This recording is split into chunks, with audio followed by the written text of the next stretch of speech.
Tetapi ternyata klarifikasi tersebut tidak ditanggapi positif oleh pihak Al-Busro sehingga tetap melaporkan Mas Wahyu ini ke Polda Metro. Kami sempat meminta untuk dilakukan restoratif justice, tetapi memang dari pihak majelis tidak menanggapi ini dan ingin melanjutkan sampai dengan proses di persidangan. Bahkan pada saat sidang terakhir, ini mungkin informasi tambahan lah ya, bahwa ada komunikasi ke kami bahwa tolong diminta untuk istri Pak Wahyu, karena memang istri Pak Wahyu banyak dikutip di statementnya di media-media. Itu sempat disampaikan, bahkan itu secara ini, kalau nggak salah menantu dari Habib, bahwa ini bisa menjadi sesi 2.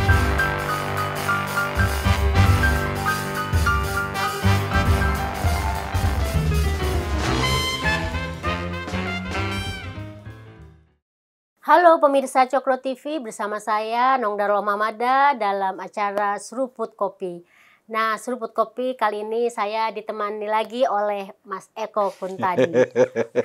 Karena kita akan membicarakan satu kasus yang kemarin oleh Cokro TV dibantu dengan cara membuka donasi kepada istri korbannya, yaitu korbannya ini adalah Mas Wahyu Dwi Nugroho. Nah, kita akan membahas kasus ini. Nah, Cokro TV membantu untuk open donasi langsung ditransfer ke istrinya Mas Wahyu, yaitu Teh Ana. Dan tadi siang jam berapa Mas Eko? Jam 12 ya? Siang tadi, makan siang lah ya. Teh Ana melaporkan terus kan berapa jumlah yang masuk ke rekeningnya dari masyarakat semua, dari teman-teman semua, dan itu kita dapat info sekitar 87 jutaan ya. Ya, tepatnya 87.107.000. Iya, itu kita buka sejak hari Sabtu. Hari Sabtu siang kita buka dan ini Senin ya. Iya, ini Senin. 2 hari. Dalam jangka waktu 2 hari terkumpul 87 jutaan, dan alhamdulillah kami dari Cokro TV mewakili Teh Ana dan juga pengacara dengan Muhammad Arsyad yang sudah datang ke studio Cokro TV, mengucapkan banyak terima kasih ya atas partisipasi dan bantuan dari pemirsa Cokro TV khususnya dan juga publik secara keseluruhan. Nah, Cokro TV sengaja mengundang langsung Mas Arsyad, saya panggilnya begitu. Siap. Ya Mas, untuk lebih mengetahui lagi sebenarnya duduk persoalannya seperti apa sih, kok bisa Mas Wahyu ini sekarang posisinya sedang di penjara ya, penjara Cipinang ya. Cipinang. Dan kasusnya itu dilaporkan oleh Majelis Taklim, salah satu pimpinan Majelis Taklim namanya Zadul Muslim Al-Busro ya. Dan ini sebenarnya kasusnya kalau saya baca-baca sudah terjadi sejak Juli Agustus 2022 tahun lalu ya. Nanti kita akan dengarkan cerita kronologinya seperti apa, tapi seperti yang juga sudah dibahas ya oleh Mas Eko di videonya, siap-siap di ini loh. Apa? Dilaporkan juga. Ujaran kebencian loh Mas. Aduh, siap-siap. Yang melaporkan yang orang yang suka benci aja. Dan jadi kasusnya udah dibahas juga oleh Mas Eko di hari Kamis yang lalu soal kasus ini. Tapi untuk lebih lengkapnya mungkin kita akan langsung mendengar dari Mas Arsyad yang selama ini mendampingi Mas Wahyu, dan kita juga pengen tahu update-nya sekarang seperti apa sebagai tim pengacara ya. Sebagai tim pengacara dari apa tadi Paku ITE. Paku ITE itu Paguyuban Korban Undang-Undang ITE. Undang-Undang ITE. Dan Mas Wahyu ini juga dilaporkan atas dugaan ujaran kebencian Undang-Undang ITE ya, pasal 28 ayat 2. Pasal 28 ayat 2. Oke, kita langsung aja, Mas. Jadi kasusnya itu sebenarnya seperti apa sih? Karena kalau kita nonton videonya Mas Eko atau yang juga video dari Gerakan Peace yang juga viral, ini kan katanya awalnya dari curhatan Wahyu di TikTok ya. TikTok yang katanya videonya viral, tapi kan kemudian saya cari-cari tuh udah nggak ada. Apa sih yang videonya tuh yang seperti apa sih? Sampai sekarang saya belum dapat tuh. Jadi kenapa kok bisa sampai kemudian dilaporkan padahal kita sendiri cari videonya aja udah nggak ada gitu loh. Ya, jadi ini bermula di sekitar bulan Juli 2023 ketika itu Mas Wahyu adalah seorang pedagang. Dia seorang penjual baju muslim memang di wilayah sekitar Al-Busro. Di wilayah itu maksudnya enggak di bertetanggaan. Oh, tetangga, ada sekitar bukan di dalam wilayah 200 itu ya. sampai dengan 500 meter persegi antara jarak kawasan Rumahnya. Al-Busro dengan rumah Mas Wahyu itu jaraknya sekitar 200 sampai dengan 500 meter persegi. Al-Busro itu di Bogor. Tempatnya di Bogor, di daerah wilayah Citayam. Citayam. Iya, Citayam. Oke. Awal mulanya itu ada spanduk yang bernarasikan dilarang keras untuk membeli barang-barang di warung sekitar Al-Busro. Ada sanksi ketika orang membeli itu, sanksinya akan dikeluarkan dari Al-Busro. Spanduk itu secara langsung mengarah kepada jalan umum, bukan di wilayah, walaupun dipasang di wilayah Al-Busro, tetapi arahnya itu adalah arah di jalan desa. Artinya memang buat masyarakat itu untuk umum. Secara kasat mata sih karena itu arah spanduk mengarah ke jalan umum, berarti itu untuk umum. Nah, spanduk itulah yang menjadikan dasar Mas Wahyu sebagai penjual ataupun pedagang baju muslim itu memposting, memvideokan spanduk tersebut dengan menambahkan narasi, kalimatnya kurang lebih sebaik-baiknya manusia adalah orang yang bermanfaat untuk warga sekitarnya. Dia mengutip suatu kalimat hadis atau kalimat di Al-Quran, itu dikutipnya. Dasar itulah yang menjadi perdebatan. Terjadi beberapa perdebatan di kolom komentar yang lumayan viral menurutnya karena ada sekitar kurang lebih 900 yang membalas yang komennya. Nah, tetapi sebenarnya Mas Wahyu ini sebelum memposting ini sempat ke RT RW mempertanyakan ini spanduknya kenapa kok ada seperti ini kan kita pedagang. Tetapi memang aparatur pemerintah itu RT dan RW itu tidak begitu menanggapi, akhirnya terpostinglah. Setelah waktu berapa lama akhirnya terjadi komunikasi, penyelesaian lewat kekeluargaan.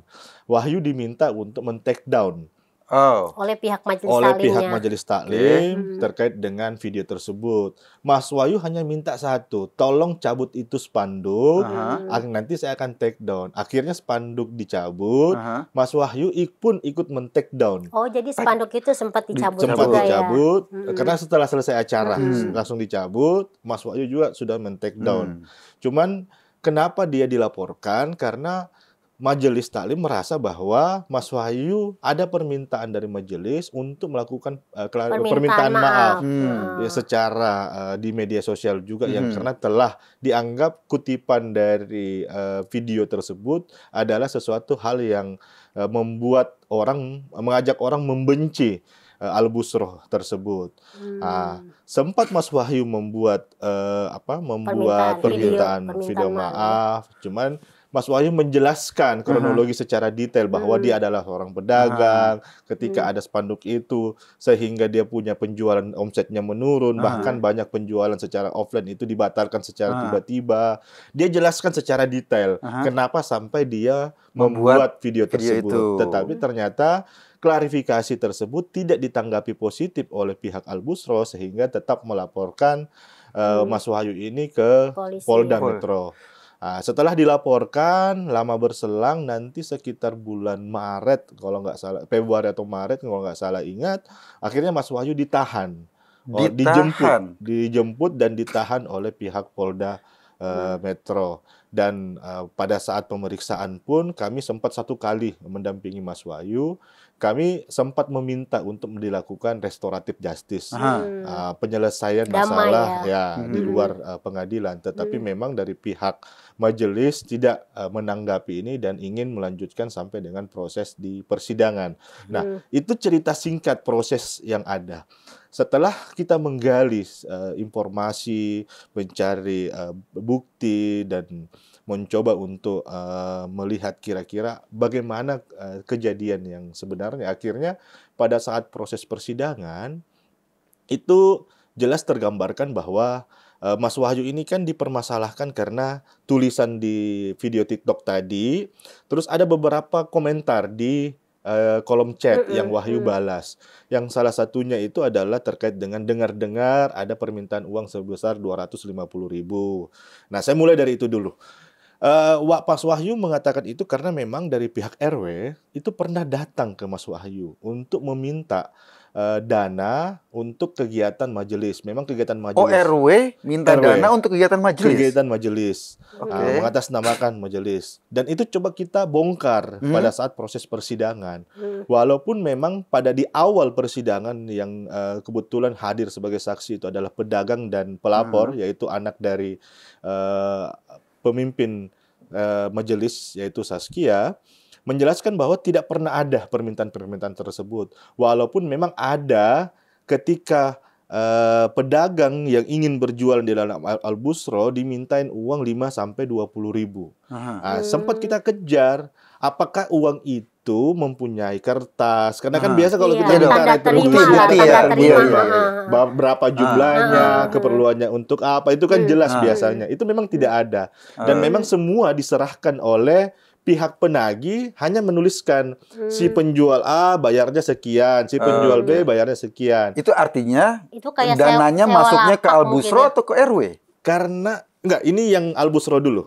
Karena itu semua yang dilakukan oleh pengurus Al-Busro, kami kejar itu dana diuntukkan untuk apa, walaupun memang pada saat proses persidangan disampaikan oleh pihak Al-Busro bahwa itu diperuntukkan kembali untuk membayar uang kebersihan dan lain segala macamnya lah. Terus kami sempat mengejar, emang berapa banyak pedagang yang ada di dalam sana. Menurutnya ada sekitar ratusan. Artinya kalau kita hitung secara kalkulasi umum, 20.000 dikali 100, atau kita ambil paling kecil lah, 5.000 dikali 100, ya berarti ada sekitar kurang lebih 500 ribuan yang akan dipungut. Nah, itu untuk membayar biaya kebersihan dan lain segala macamnya. Nah, besoknya di hari Kamis itu kita menghadirkan Habib. Nah, itu memang kita mempertanyakan lebih luas lagi terkait dengan kenapa ada spanduk tersebut, terus terkait dengan retribusi tersebut, apakah memang ada dasarnya, bayar pajak atau enggak, karena kan itu pengambilan duit kan, mengambil duit, apakah itu bagian dari pemasukan yang dilaporkan pajak dan lain segala macamnya, itu kita lebih terkonsentrasi ke arah sana. Dan memang tergambarkan bahwa Habib Alwi menyatakan bahwa memang setelah kasus ini, baru dia ketahui bahwa ada pihak RW yang memang mengatasnamakan Al-Busro untuk meminta-minta uang kepada masyarakat sekitar umum. Walaupun hasilnya tersebut tidak diserahkan kepada Al-Busro, tetapi memang ada tindakan seperti itu. Kita kejar, tahu nggak berapa jumlahnya dan segala macamnya. Ternyata dia nggak tahu terkait dengan jumlahnya. Tetapi dia mengetahui ada permintaan tersebut.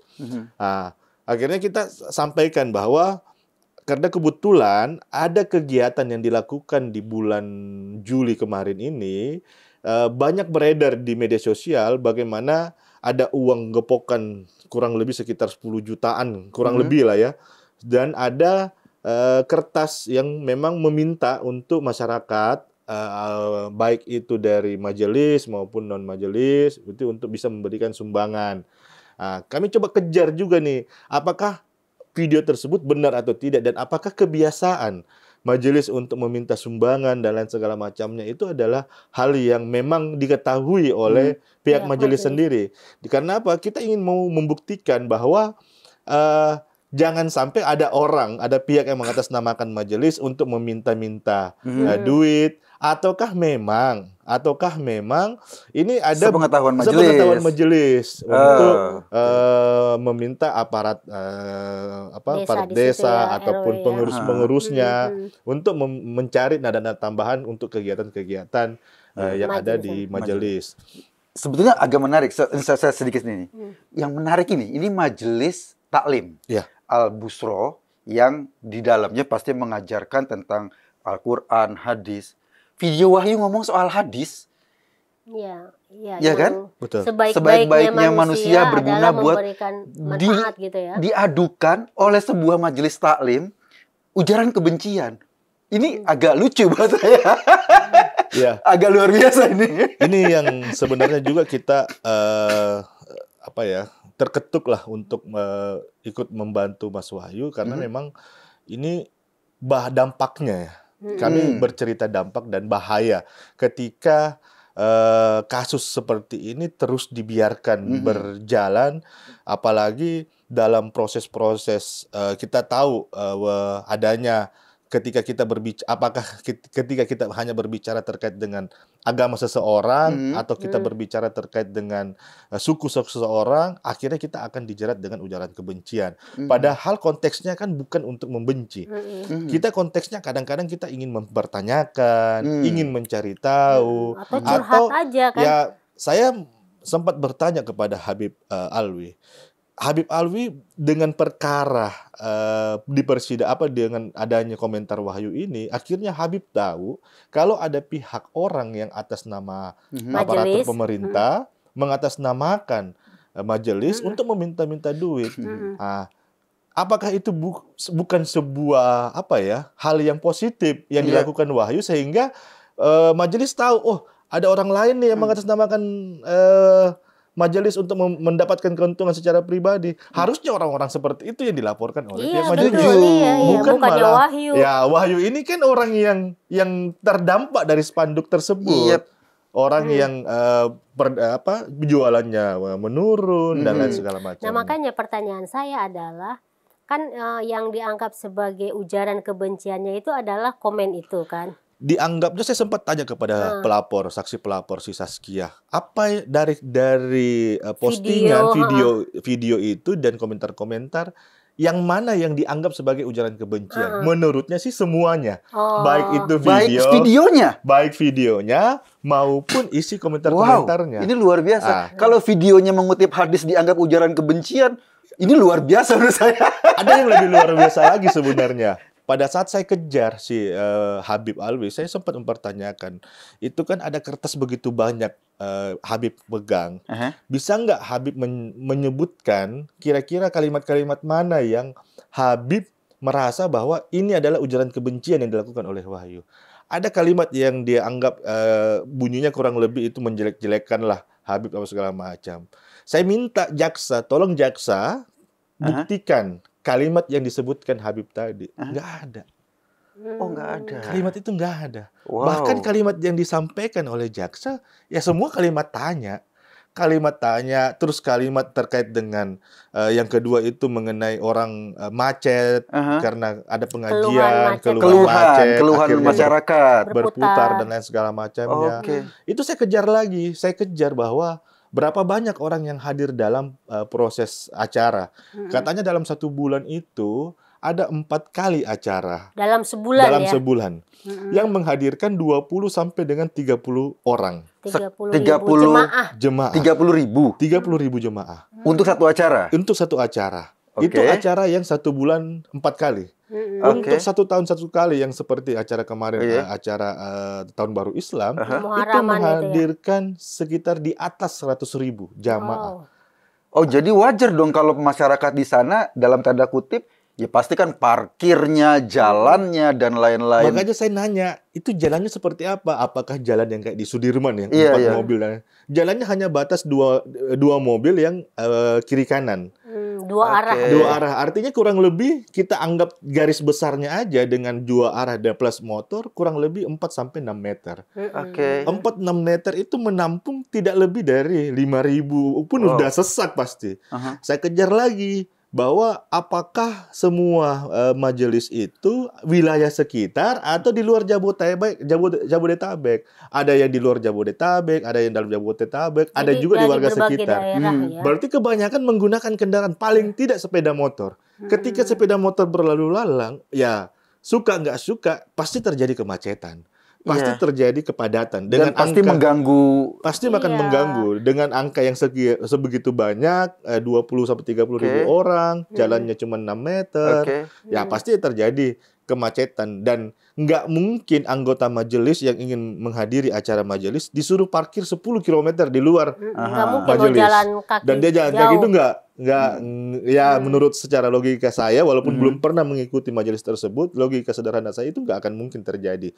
Pasti dia akan memarkir di wilayah dekat dengan majelis. Di jalan itu kan banyak perumahan-perumahan. Betul. Ya, ada perumahan-perumahan, ada klaster-klaster gitu ya.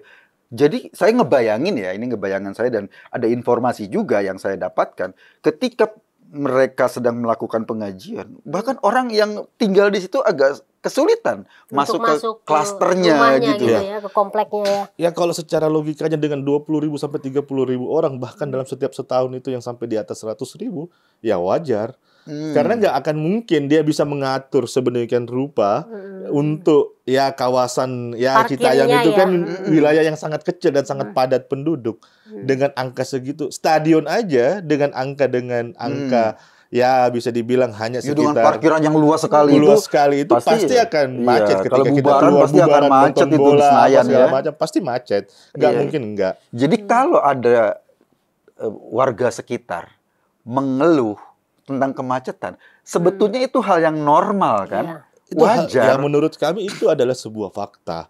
Sebuah bukan fakta, kebencian ya. Dan ya saya sampai menanyakan kepada saksi Saskia maupun Habib dan juga pedagang, karena ada 3 yang baru dihadirkan. Saya menjelaskan secara detail apa sih yang kamu anggap bahwa ini adalah sebuah ujaran kebencian. Kenapa kami melihat seperti itu sampai dengan hari ini, dengan dipostingnya status tersebut sampai dengan Wahyu di persidangan kemarin, ya alhamdulillah mereka tidak pernah keluar dari rumah tersebut. Artinya apa? Tidak ada konflik horizontal yang terjadi ketika Wahyu menyampaikan itu ke media sosial. Tidak ada keributan yang bisa, ya mungkin kayak kemarin kalau kita lihat kayak di Ambon terjadi konflik yang begitu besar karena menyampaikan sesuatu, atau kita minta orang untuk mempersekusi seseorang karena dianggap telah melakukan ujaran-ujaran kebencian dan lain segala macamnya. Itu tidak terjadi sama sekali. Dan itu diakui oleh pihak Saskia, pihak pedagang maupun Habib sendiri. Walaupun Habib sempat menyatakan bahwa itu karena dia menahan. Itu dia menahan agar tidak terjadi hal seperti itu. Cuman menurut logika sederhana saya, spontanitas itu nggak bisa ditahan dengan waktu yang lumayan panjang ya. Ya maksudnya menahan itu, jadi ada orang-orang yang tersinggung sama postingan, menurut ya saya melogikakan ya. Ada orang-orang yang ditahan sama Habib tadi yang tersinggung sama postingan Wahyu karena mengutip hadis. Dan Habib itu menahan agar orang itu nggak mempersekusi Wahyu atau gimana? Iya, itu karena kan dia merasa bahwa hal ini yang telah menjelek-jelekkan Al-Busro, majelis tadi, komentar-komentar itulah yang membuat kemarahan dari anggota majelis. Nah, secara logika saya, ketika itu terjadi dan memang benar-benar terjadi amarah dan amukan, ya minimal rumah Wahyu dilempar batu lah, minimal. Atau paling tidak ada gerombolan yang datang.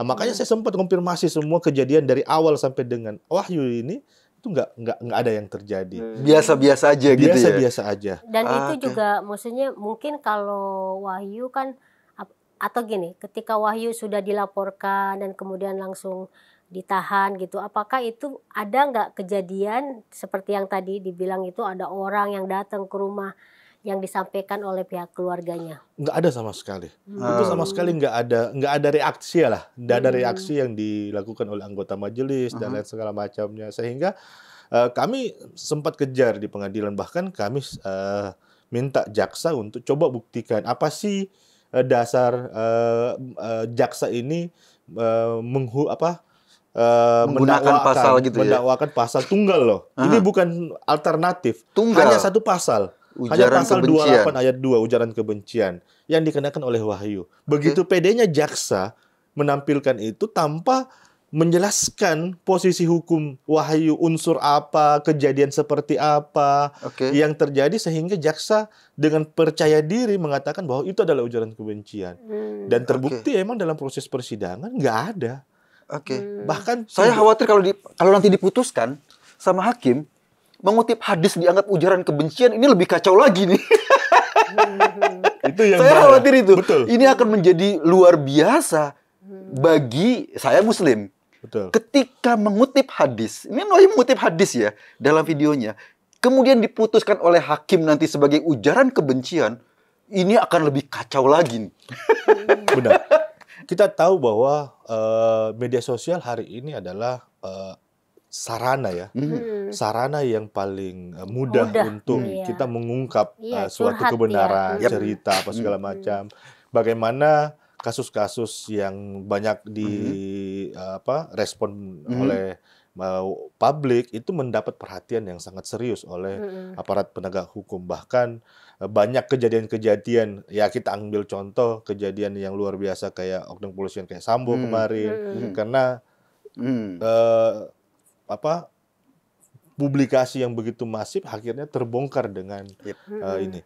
Nah, ini yang kita takutkan ketika ini terjadi di dalam proses hukuman, anggaplah Wahyu, saya nggak melihat berapapun hukumannya, mau 1 hari, mau 1 bulan ataupun 1 tahun, tetapi ketika dia dinyatakan bersalah, ingat di dalam hukum kita ada yang dibilang jurisprudensi. Ketika ada ini kasus yang mirip seperti ini dan pernah diputus bersalah, malah hakim bisa menganggap itu sebagai putusan yang bisa diikutin. Nah, ini yang menjadi ketakutan kami. Apalagi kita tahu dalam proses sebentar lagi ada kegiatan politik dan lain segala macamnya. Dan ya ada indikasi pemecah lewat hal-hal seperti itu. Itu yang kita jaga.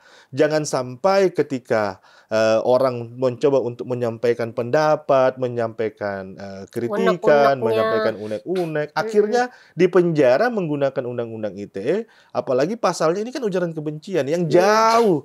Ya, jangan dianggap karena dia berbicara terkait agama itu sudah masuk ujaran kebencian. Oh, nggak boleh. Ujaran kebencian itu punya klasifikasi khusus. Karena dia mengacu di pasal 156, 157. Ada karakter-karakternya. Dan ya walaupun kata beberapa ahli mengatakan onar itu bagian dari ujaran kebencian. Oh, enggak. Apalagi viral itu bagian dari oh, enggak. Kalau kita melihat bahwa viral itu adalah suatu ujaran kebencian, ya mungkin Raffi Ahmad sudah lama di penjara. Saya udah lama di penjara. Ya, udah lama di penjara karena setiap postingan Baiko atau Cokro itu selalu menjadi perhatian publik dan selalu viral. Dan mungkin apa disampaikan Mas Eko atau Mbak Cokro itu adalah suatu hal yang terjadi. Tetapi bagaimana ketika public figure seperti Baim Wong melakukan prank-prank yang ternyata itu adalah manipulasi. Hanya untuk menaikkan rating dan lain segala macamnya. Apakah itu bisa dikategorikan sebagai ujaran kebencian? Karena itu adalah kebohongan. Yang gini, saya juga kadang-kadang mikir ya, dalam konteks itu ya, Wahyu pedagang kecil yang sebetulnya dalam ketika berhadapan dengan Al-Busro yang sekarang punya lahan luas, punya jamaah puluhan ribu, itu kan bukan siapa-siapa. Betul. Nah, di kepala saya kok mereka Al-Busro itu bisa sampai pada satu kesimpulan ingin memenjarakan Wahyu. Kan saya nggak yakin motifnya ini ujaran kebencian. Gitu loh. Wong tadi kalau dilihat dari videonya ngutip hadis. Betul. Terus kemudian komentarnya hanya curhat karena dia kebetulan terganggu sumber ekonominya kan. Kok saya lihat malah ada semacam wah ini jangan berani-berani ngelawan. Kalau berani-berani ngelawan akan masuk penjara. Karena ini saya nggak tahu, saya konfirmasi. Ada informasi yang masuk, ternyata rakyat atau orang kecil kayak Wahyu itu bukan satu-satunya yang pernah diadukan Al-Busro sehingga kemudian dipenjara. Ya, kami juga mendapatkan informasi tersebut bahwa dulu ada seseorang yang coba mengungkit terkait dengan penelitian skripsi kalau saya nggak salah ingat, salah baca. Skripsi. Wow. Dia menyatakan bahwa ada kegiatan yang dilakukan itu kalau nggak salah ingat itu bacanya ada berdoa di depan kuburan atau bagaimana. Oke. Tentang, gini, tentang ritualnya skripsi itu meneliti tentang Al-Busro. Ya, sebenarnya bukan spesifik terkait Al-Busro ya, terkait dengan adanya penelitian mengenai mazhab atau apa sih. Garis besarnya seperti itu yang dia coba bahas. Dan memang dia sedikit mengutip, dan itu ada wawancaranya, ada rekaman kalau nggak salah ingat saya baca di poin-poin putusan itu ada rekaman. Bahkan sayangnya orang yang diambil keterangan itu udah meninggal. Sayangnya ya, sehingga itu akhirnya si orang tersebut divonis penjara berapa bulan? 3 bulan atau 6 bulan. Dia buat skripsi, melakukan wawancara ke Al-Busro, kemudian skripsi itu dijadikan alasan untuk diadukan ke polisi dengan pencemaran, karena dianggap bahwa apa yang disampaikan itu hal yang mencemarkan Al-Busro. Berarti sama dong kasusnya dengan pencemaran. Dia nggak menyasar langsung ke Al-Busro, tetapi pimpinan. Dia menyasar ke pimpinan. Nah, tetapi yang saya mau bahas tadi mengenai apa yang menjadi dasar atau alasan orang banyak menggunakan pasal-pasal bermasalah di Undang-Undang ITE. Sejak 2018 saya diangkatlah oleh teman-teman menjadi koordinator paguyuban korban Undang-Undang ITE. Konsentrasi kami sebenarnya hanya mengumpulkan cerita-cerita. Kasus-kasus ya. Sebenarnya cerita. Lebih banyak kita mengumpulkan cerita. Karena kita mau tahu nih, bagaimana sih fenomena dari Undang-Undang ITE kok marak banget nih. Makin dari tahun ke tahun, bukannya menurun, bahkan setelah diuji, setelah diturunkan pasalnya, tetapi peningkatan itu makin tinggi. Korbannya. Dan tingkat pelaporan, bahkan pernah di suatu tahun, itu tingkat pelaporan di satu Polda Metro itu sampai dengan 5.000 kasus per tahun yang dilaporkan. Menggunakan Undang-Undang ITE. Nah, ternyata fenomena tersebut kami sempat mengklasterkan siapa sih pengguna Undang-Undang ITE ini. Ya memang klaster pertama adalah pejabat publik ya. Kecenderungan pejabat publik ini menggunakan Undang-Undang ITE ketika ada berita atau ada suara mencoba untuk membongkar adanya tindakan-tindakan, atau ambil contoh saya memposting jalanan berlubang, terus sempat menselipkan kalimat ini, Bupati kerjanya apa sih? Kok bego banget? Kata bego itu bisa menjadikan dasar dia untuk dilaporkan Undang-Undang ITE. Nah, apa alasan dia melaporkan itu? Ternyata fenomena yang kita dapat itu adalah sebuah bentuk shock terapi. Karena ketika dia laporkan, saya ketika mendapatkan penjahat, saya nggak akan lapor, saya nggak akan ungkap bahwa si A saya sudah laporkan gini-gini. Saya cuma melaporkan, dia ditahan, selesai. Tetapi dengan dia speak up di media bahwa saya telah laporkan si A karena mencoba untuk mengkritik saya. Saya laporkan itu kan jadi jelek tapi itu pesan yang ingin disampaikan kepada publik agar kita nggak bisa kritis. Agar kamu jangan berhati-hati untuk mengkritik. Oke. Kamu berhati-hati ketika ini. Ketika kamu lakukan ini, saya akan penjarakan kamu. Nah, itu pesan yang paling banyak kami dapatkan ketika melawan kelompok relasi kuasa yang sangat kuat. Iya. Kelompok bisnis pun banyak melakukan hal seperti itu. Salah satu fenomenanya Stella Monica yang ada di Surabaya, ya diminta untuk beriklan agar ya menurut kami semua warga itu tahu bahwa ketika kamu menyerang salah satu klinik ini, kamu akan dilakukan seperti ini. Dikriminalisasi menggunakan pasal-pasal ITE. Dan itu adalah hal yang sering kami dapati. Yang kedua, ini dijadikan alat untuk mendapatkan income atau pendapatan secara ekonomis. Karena warga itu melihat ada denda 500 sampai dengan 1 miliar. Jadi ketika dia masuk ke ranah kepolisian, kan sekarang dengan adanya SKB baru itu diminta untuk melakukan mediasi. Dalam proses mediasi tersebut, disitulah ada permintaan-permintaan. Karena kamu telah mencemarkan saya minta uang 30, bahkan sampai ada yang minta 1 miliar. Dan itu ya kejadian umum. Dan nah ini mereka melaporkan dengan Undang-Undang ITE untuk memeras. Tapi kalau kita kembali ke dalam kasus Wahyu, itu bisa masuk mungkin pada penjelasan yang pertama ya. Kalau saya ngelihatnya dalam rangka membungkam itu. Iya, supaya karena keresahan publik itu akibat aktivitas kan ini itu. kan banyak yang terdampak. Tadi Betul. diceritakan oleh Mas Eko, ada beberapa tetangga juga yang Iya, mengadu. Artinya kan sebenarnya yang terdampak atau yang merasakan dampak atas Aktivitas itu ya. majelis ini kan hampir warga gitu kan. Betul. Tapi mereka kan nggak berani untuk bikin curhatan Iya. misalnya di TikTok atau apa, banyaknya diem gitu. Iya. Saya nggak mau terlalu jauh melihat itu ya. Saya hanya terkonsentrasi contoh kecilnya kayak gini. Spanduk itu kalau memang ditujukan khusus untuk majelis, Iya, mestinya kan ke harusnya dalam. di dalam. Iya, dan menghadap ke dalam kan? Menghadap ke dalam. Iya. Walaupun itu di tanah kamu, tetapi ketika dia diperlihatkan ke depan, ya Iya. itu berarti untuk umum. Iya. Harusnya itu menghadap ke dalam. Iya. Yang pertama. Yang kedua, ini udah berpuluh-puluh tahun kalian melakukan pengajian dan lain segala macamnya.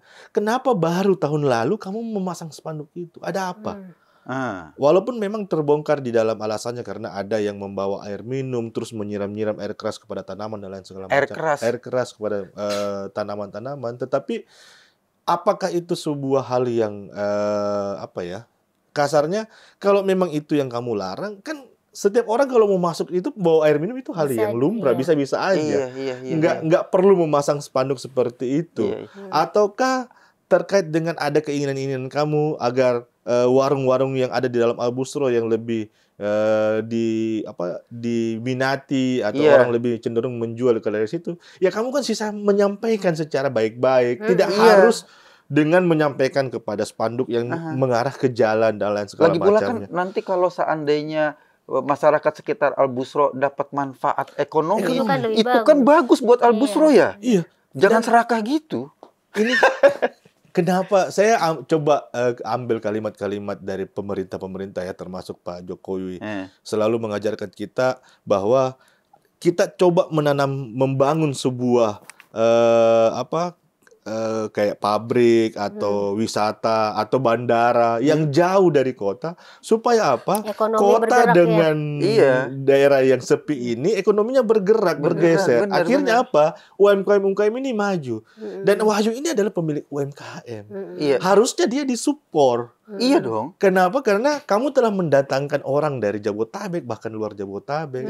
Tetapi karena kamu berada di wilayah itu, ya kamu juga harus bermanfaat untuk warga sekitar. Meningkatkan dia punya ekonomi dan lain segala macam. Ini sudah jauh. Katakanlah sudah membuat dalam tanda kutip kan mungkin ya ketidaknyamanan kan karena macet dan lain-lain.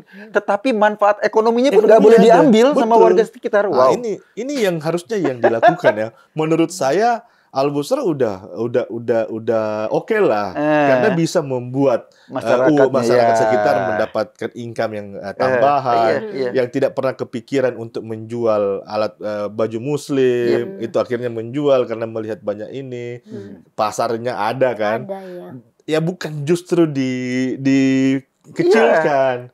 Nah ini yang coba kita mau lihat, apa sih sebenarnya, jangan sampai Wahyu ini hanya sekedar orang yang disasar lah untuk melihat pesan yang lebih luas lagi. Ada pesan yang lebih luas yang coba ingin disampaikan oleh oknum-oknum tertentu bahwa anggap mungkin saya ingin melakukan menguasai itu, ini mungkin ya. Ya kita nggak tahu. Tetapi prosesnya aja ya. Tapi proses yang telah dilalui Wahyu ini adalah sesuatu hal yang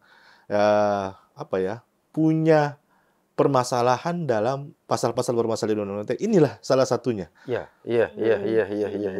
Iya, tapi juga tadi mungkin yang pemirsa Cokro TV harus tahu juga bahwa sebelum ada pelaporan itu juga Wahyu juga kan udah mencoba untuk minta maaf, udah berusaha untuk pengen datang ke Habibnya untuk menjelaskan langsung, tapi itu pun langsung ditutup ya. Menurutnya sih karena upaya dari Wahyu ini bukan niat yang tulus untuk meminta maaf. Tetapi dia tahu bisa baca tulus apa enggak, itu hebat juga. Itu. Bahkan saya sempat nanya tuh dalam proses persidangan. Menurut saksi, kalimat di dalam spanduk ini adalah ujaran kebencian atau bukan? Meminta seseorang untuk tidak berbelanja itu kan, kalau saya coba pakai pikiran logika mereka. karena dia untuk coba untuk menyampaikan sesuatu, anggaplah dengar-dengar ada 250.000 dan lain segala macamnya. Kira-kira melarang orang berbelanja di warung sekitar Al-Busro itu bagian dari ujaran kebencian bukan? Saya coba balik kan. Ya menurut saya bukan, karena ya itu kan kita hanya berbicara kepada majelis kami dan itu.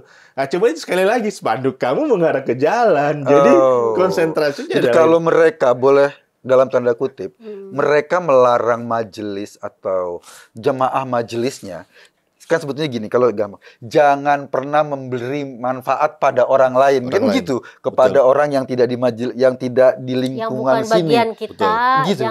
jangan diberikan manfaat, itu berikan saja kerumitan karena susah parkir dan lain-lain gitu loh. Luar biasa ini. Iya kan, itu interpretasi ininya lagi, interpretasi luasnya mencoba untuk berpikir secara logika sederhana mereka ya. Karena kayak kita ini bertiga, kita berkawan baik dan lain segala macamnya. Jadi hanya kita bertiga aja yang saling bantu, saling tolong dan ketika ada orang lain yang mencoba membantu, jangan dulu. Kamu bukan bagian dari kita bertiga. Mungkin seperti itulah garis besarnya. Dan berarti benar itu video Wahyu pertama. Sebaik-baiknya orang adalah yang punya manfaat pada orang lain. Seburuk-buruknya orang yang bermanfaat cuma buat dirinya sendiri. Saya setuju sama Wahyu. Makanya kita dukung Wahyu ya dalam hal ini. Ini luar biasa ini. Dan mungkin ini juga sebaiknya sih memang untuk warga di sekitar Wahyu. Ini mungkin juga waktunya untuk juga mengungkapkan kondisinya maksudnya kan nggak salah untuk mengungkapkan misalnya tidak nyaman atau ya mereka itu membuat sulit, dan mungkin juga kayak Pak RT RW-nya juga udah mulai harus pro terhadap warganya kan. Jangan mentang-mentang ini majelis taklim, jemaahnya banyak dari berbagai daerah segala macam. Terus kemudian lebih pro kepada majelis daripada misalnya kepada warganya sendiri kan. Ya, jadi memang semenjak postingan disampaikan Pak Eko kemarin itu kami banyak mendapatkan informasi tambahan. Kami sangat berterima kasih dan bersyukur karena jujur dari awal mulai persidangan sampai dengan hari ini kami salah satu kesulitan kami itu mendapatkan saksi yang bisa menjelaskan secara detail, bahkan konteksnya. Bahkan kami sempat ada di awal-awal Wahyu sebelum dipenjara, kami berdiskusi sama salah satu pedagang, tetapi dia menyatakan hal-hal yang dia sampaikan bahwa sepakat dengan Wahyu, tetapi ketika dia dipanggil polisi berbalik. Malah berbalik. Alhamdulillah setelah ada video Pak Eko kemarin, saya malah pernah ada dikirimin. Walaupun dia sembunyi semua ini, tetapi ada di grup RW apa gitu sekitar yang memang Wahyu bertempat tinggal, memposting foto tersebut dan menanyakan astagfirullah, kok ada spanduk seperti ini gini.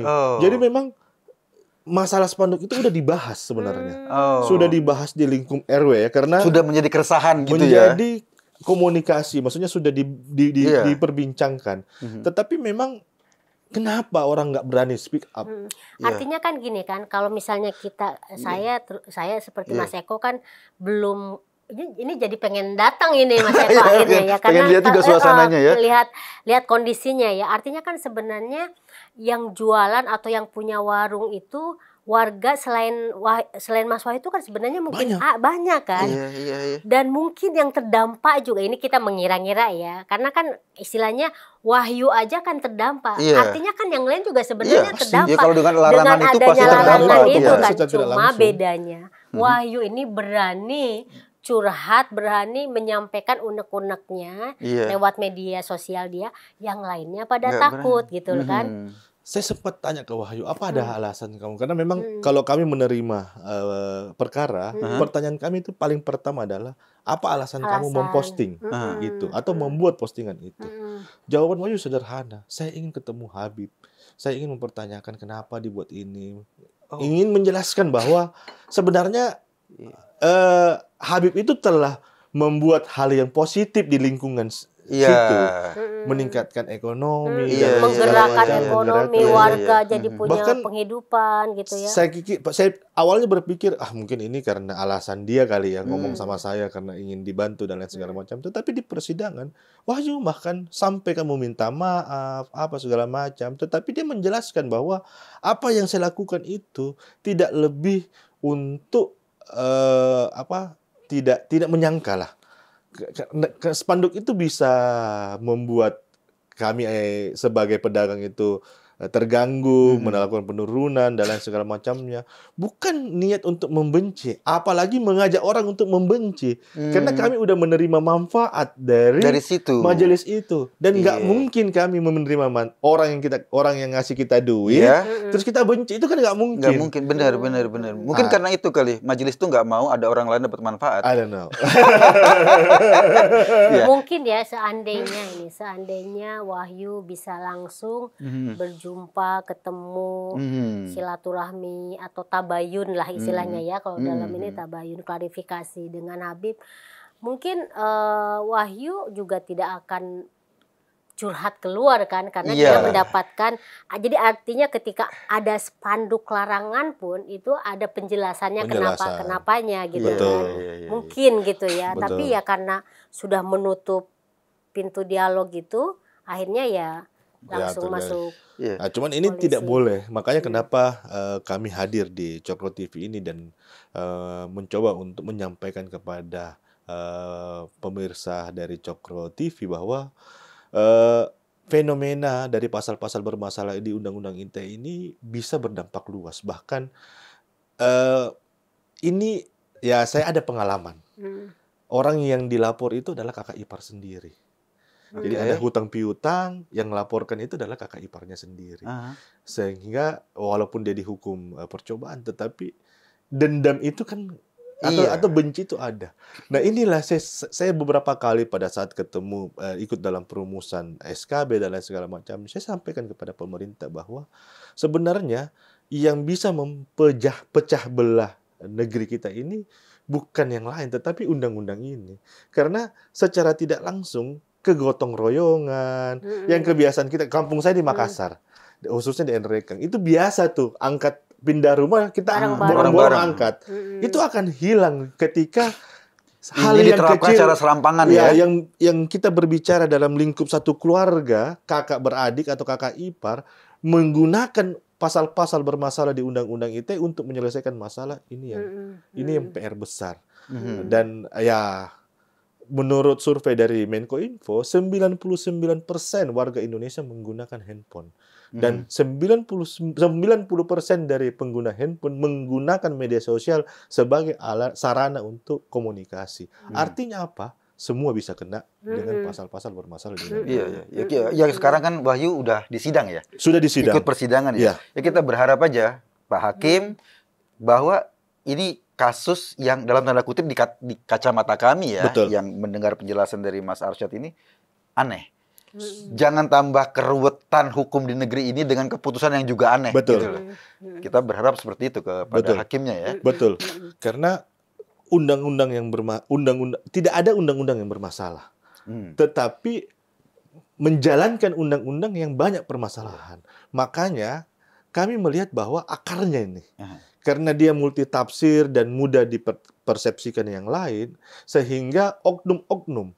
Jadi ya kita lihat bagaimana lembaga negara sekarang bereformasi untuk melakukan perubahan, perbaikan dan lain sebagainya. Tetapi ada saja oknum yang mencoba untuk memperjualbelikan aturan ataupun hukum di negeri kita.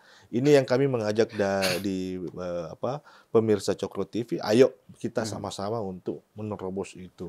Yang paling tidak menggunakan pasal-pasal yang bermasalah. Agar saya selalu memberi contoh, ini adalah jalan tol nih. Negara kita media sosial ini adalah jalan tol. Kita semua disuruh masuk di jalan tol itu dan tidak dibatasi melakukan sesuatu. Tetapi ketika masuk di jalan tol, kita ditangkap-tangkapin nih. Harusnya kan pemilik platform, kayak seumpama di Twitter. Twitter, kamu stop menampilkan hal-hal yang bersifat pornografi. Kalau kami tutup akses kamu ketika itu terjadi. Hey Facebook, kamu tidak boleh menampilkan anonim dan lain segala macamnya. Harusnya pemerintah kuat dengan itu. membuat regulasi-regulasi yang lebih menyasar kepada platform, bukan menangkap warganya. Kasihan nih, karena akhirnya apa fenomenanya, hanya orang relasi kuasa dalam penggunaan pasal-pasal permasalahan di undang-undang ITE lebih kencang ketimbang mencari keadilan. Iya. Jadi artinya akhirnya yang banyak yang jadi korban dari undang-undang karet ini, undang-undang yang bermasalah ini banyaknya malah rakyat kecil ya, korbannya yang ya seperti Mas Wahyu ini kan. Betul. Iya. Jadi orang yang relasi kuasanya kuat, yang posisinya kuat, itu dia bisa memakai undang-undang ini semaunya kan, seenaknya gitu. Nah, karena ini dalam proses persidangan seperti yang tadi disampaikan oleh Mas Eko, kita berharap pada hakim, pada hakim untuk memakai hati nuraninya gitu ya, bahwa lihat posisi Wahyu yang mungkin dia hanya sekedar mengeluarkan unek-unek, dan juga kita juga berharap dengan kebijaksanaan dari majelis itu ya. Saya yakin kebesaran majelis ini nggak akan berkurang ketika mereka memberikan manfaat pada orang. Apalagi sekedar memaafkan. Gitu loh, memberikan manfaatnya malah jauh lebih hebat itu. Ya malah kami berharap sebenarnya Mbak dari pihak majelis itu secara terbuka untuk udahlah selesaikanlah masalah ini.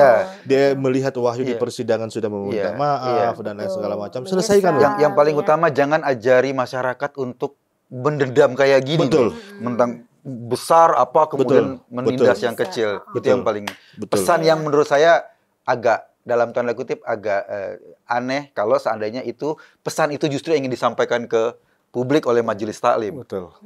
Kalau orang punya kuasa maka dia bisa melakukan apapun kepada masyarakat gitu. Kalau dari segi namanya aja kan majelis taklim itu kan tempat belajar. Gitu kan. Artinya ya kalau belajar itu ya memang semuanya harus belajar. Dalam kasus ini kita berharap itu sekali lagi pihak majelis taklim ya, karena ngelihat Mas Wahyu udah minta maaf, sudah dia melakukan apa tidak ada yang niat lah.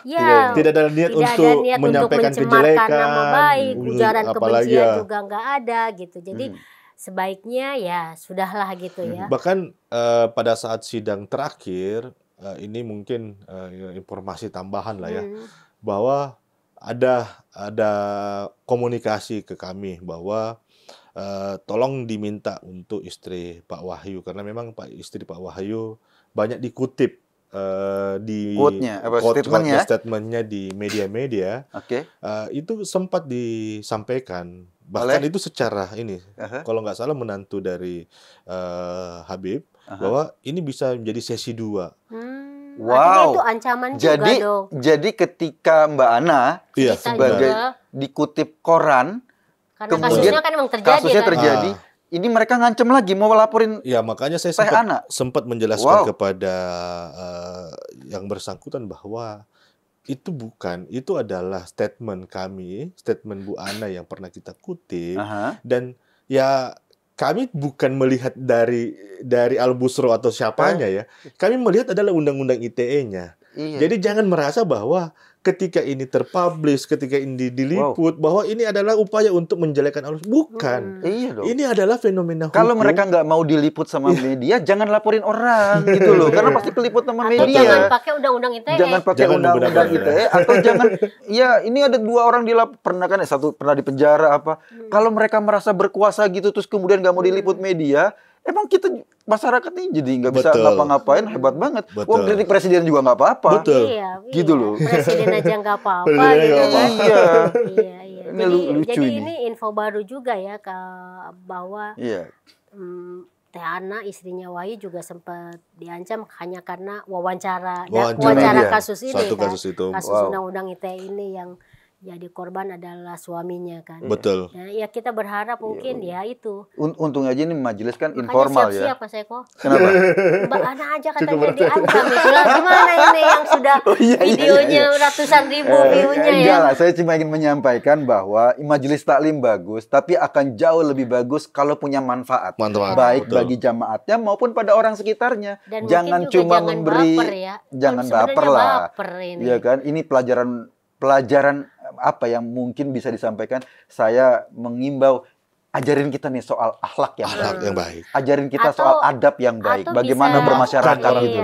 Atau cara bisa bagaimana juga kan misalnya ada curhatan dari Mas Wahyu seperti ini, atau ini udah kejadian. Misalnya ada video dari Mas Eko itu kayak dijadikan kayak semacam masukan gitu kan. Betul. Masukan, oh iya, kan bisa mengevaluasi, oh majelis taklim saya ternyata dampaknya begini kan bisa buat masukan kan. Dan salah satunya kan itu dari postingan Mas Wahyu akhirnya majelis ketahuan yang RW itu kan ada pihak-pihak lain yang 250.000 itu.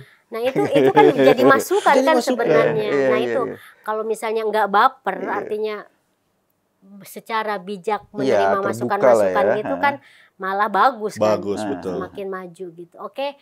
Iya. Terima kasih Mas Arsyad. Sama-sama, luar biasa, mudah-mudahan Mas Wahyu sabar, Mbak Ana, Teh Ana dikuatkan karena kehilangan suami yang bukan penjahat, bukan kriminal, sekarang ada di penjara Cipinang. Itu tragedi hukum di negeri ini menurut saya. Dan katanya Mas Wahyu itu adalah fondasi tulang punggung keluarga. Jadi Mas Wahyu itu adalah anak yang orang tuanya keduanya ini sakit. Orang tuanya Mas Wahyu dua-duanya sakit. Dua-duanya sakit. Bapaknya itu baru-baru aja pemasangan cincin ring jantung. Dan memang Mas Wahyu ini adalah tulang punggung keluarga. Jadi kenapa dia memposting itu karena memang dia ini sebagai orang yang sangat merasakan. Dan ya itu tadi saya mengajak pemirsa di Cokro TV, ayo kita sama-sama mencoba untuk lebih dewasa dalam bermedia sosial, mencoba tampilkan hal-hal positif, dan ketika ada yang salah jalan, tolong dimaafkan. Kenapa? Pasal-pasal bermasalah di Undang-Undang ITE ini punya dampak yang sangat luas. Anak Pak Wahyu, itu hari kita ajak keliling jalan, dan kebetulan lewat di depan LP Cipinang. Bahkan dia langsung secara spontanitas dia berteriak, itu rumah ayah, itu rumah ayah. Wow. Artinya apa? Psikologis, traumatis. Bahkan beberapa kasus yang kami tangani, salah satunya ada media di Bau-Bau si Sadli itu, ketika dia mau keluar rumah pasti ditahan anaknya karena trauma.